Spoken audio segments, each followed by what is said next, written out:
Maafisa wa polisi jijini Nairobi wanachunguza mauaji ya kikatili ya mwanamume wa umri wa makamu katika mtaa wa South B jijini Nairobi kilichotokea hapo jana. Mtazamaji, inadaiwa kwamba Anthony Olwal alikuwa ameenda kuwasilisha bidhaa katika jumba la Meridian kabla ya kifo chake kuripotiwa. Polisi wamesema wauaji wa mwanamume huyo mwenye umri wa miaka 30 wanasakwa baada ya kutoweka, huku familia ya mwenda zake ikitaka uchunguzi kamili wa mauaji hayo ufanywe.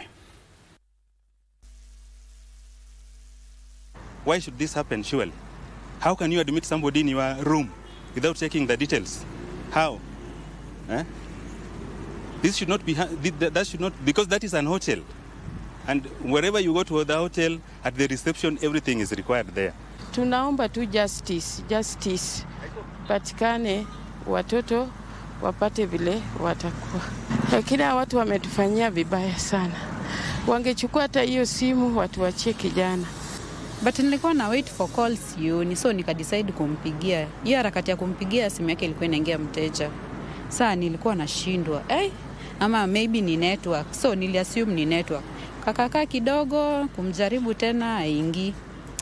Kasema maybe alipata kazi nyingine ameenda, ama maybe alipatiwa hata cash. Sasa wameniacha mjane na watoto watatu, which is not good at all. Sijafurahia hata kidogo. We'll ask DCIs, we'll ask the police, kindly do your investigation thoroughly.